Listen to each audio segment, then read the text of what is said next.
Detail dari kasus PT Megasari Makmur dengan produknya HIT.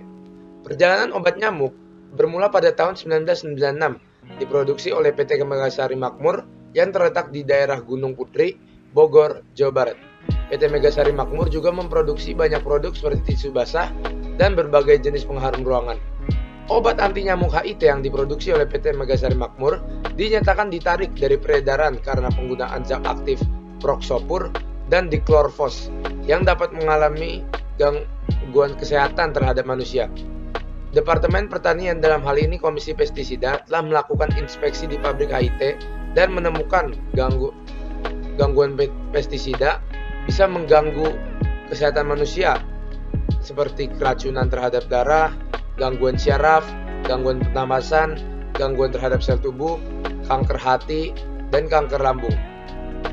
Pada tanggal 11 Juni, PT Megasari Makmur dilaporkan karena ada korban yang mengalami pusing, mual, dan muntah akibat keracunan setelah menghirup udara yang baru saja disemprotkan obat nyamuk anti nyamuk HIT. Etika yang dilanggar pada kasus tersebut, kita mengetahui bahwa etika bisnis merupakan studi yang dikhususkan mengenai moral yang benar dan salah. Studi ini berkonsentrasi pada standar moral sebagaimana diterapkan dalam kebijakan, institusi, dan perilaku bisnis. Etika bisnis merupakan studi standar formal dan bagaimana standar itu diterapkan ke dalam sistem dan organisasi yang digunakan masyarakat modern untuk memproduksi dan mendistribusikan barang dan jasa, lalu diterapkan kepada orang-orang yang ada di dalam organisasi. Dari kasus di atas, terlihat bahwa perusahaan melakukan pelanggaran etika bisnis terhadap prinsip kejujuran perusahaan. Perusahaan besar pun berani untuk mengambil tindakan kecurangan untuk menekan biaya produksi produk. Mereka hanya untuk mendapatkan laba yang besar dan ongkos produksi yang minimal. Perusahaan ini menyampingkan aspek kesehatan konsumen dan membiarkan penggunaan zat berbahaya dalam produknya. Dalam kasus ini, sengaja menambahkan zat diklorvos untuk membunuh serangga. Padahal bila dilihat dari segi kesehatan manusia, zat tersebut bila dihisap oleh saluran pernafasan dapat menimbulkan kanker hati dan lambung. Dan walaupun perusahaan sudah meminta maaf dan juga mengganti barang dengan produksi barang baru yang tidak mengandung zat berbahaya, tapi seharusnya perusahaan memikirkan efek buruk apa saja yang akan konsumen rasakan bila dalam penggunaan jangka panjang.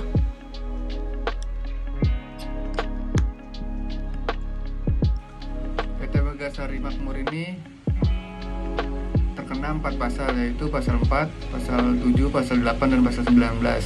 Di pasal 4 dia terkena ayat 1 yang berbunyi hak atas kenyamanan, keamanan, dan keselamatan dalam mengonsumsi barang atau jasa. Ayat 3-nya hak atas informasi yang benar, jelas, jujur mengenai kondisi dan jaminan barang atau jasa. Pasal 7 ayat 2 memberikan informasi yang benar, jelas, dan jujur. Di pasal ke-8 ayat 1, pelaku usaha dilarang memproduksi barang perdagangan jasa yang tidak memenuhi atau tidak sesuai dengan standar yang dipersyaratkan dan ketentuan peraturan undang-undang. Ayat 4-nya, pelaku usaha yang melakukan pelanggaran pada ayat 1 dan 2 dilarang memperdagangkan barang atau jasa tersebut serta wajib menariknya dalam peredaran. Pasal 19, ayat 1, pelaku usaha bertanggung jawab memberikan ganti rugi atas kerusakan, pencemaran, atau kerugian konsumen akibat mengonsumsi barang tersebut. Ayat kedua, ganti rugi sebagaimana maksud pada ayat 1. Ayat 3, pemberian ganti rugi dilaksanakan dalam tenggang waktu 7 hari setelah tanggal transaksi. Terima kasih, sekian dari saya. Oke, jadi penyelesaian masalah yang dilakukan oleh PT Megasari Makmur dan tindakan dari pemerintah itu sendiri, yaitu pihak dari PT Megasari Makmur itu sendiri tuh kayak menyanggupi untuk menarik semua produk yang memang telah dipasarkan gitu sebelumnya di pasar Indonesia. Hal tersebut karena tuntutan dari pemerintah gitu, dan dari PT Megasari Makmur sendiri telah mengajukan izin baru kembali kepada pemerintah untuk memproduksi produk HIT terbaru dengan formula yang lebih aman dan dapat digunakan dengan aman gitu oleh banyak masyarakat Indonesia, terutama rumah tangga di Indonesia gitu.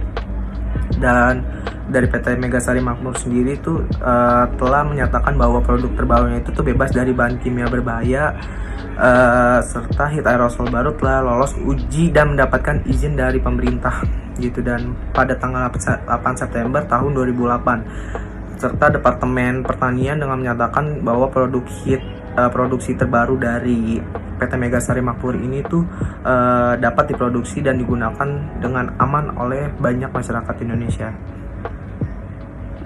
Analisis dampak yang ditimbulkan oleh kasus tersebut.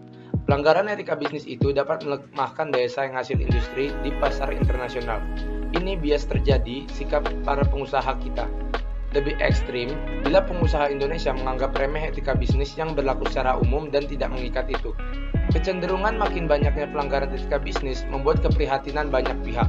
Pengabdian etika bisnis dirasakan akan membawa kerugian tidak untuk para pengusaha, tapi juga terhadap tatanan ekonomi internasional. Disadari atau tidak disadari, para pengusaha yang tidak memperhatikan etika bisnis akan menghancurkan nama mereka sendiri. Seperti pada kasus PT Megasari Makmur, masalah yang terjadi dikarenakan kurangnya pengetahuan dan informasi mengenai kandungan-kandungan apa saja yang terkandung dalam produk tersebut. PT Megasari Makmur sudah melakukan perbuatan yang sangat merugikan dengan memasukkan 2 zat berbahaya pada produk mereka yang berdampak buruk pada konsumen saat menggunakan produk mereka. Nama PT Megasari Makmur akan sangat jelek dan konsumen-konsumen akan mulai tidak percaya kepada PT Megasari Makmur.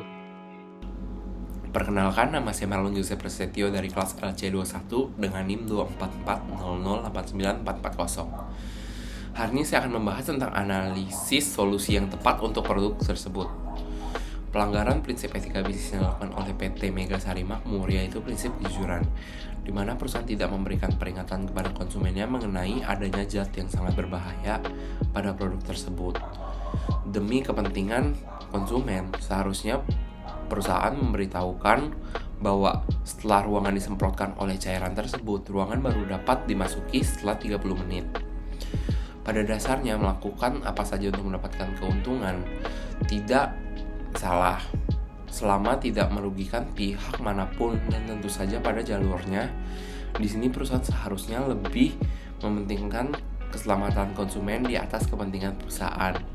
Maka perusahaan itu sendiri akan mendapatkan keuntungan yang lebih besar karena kepercayaan dan loyalitas konsumen terhadap produk-produk yang dikeluarkannya.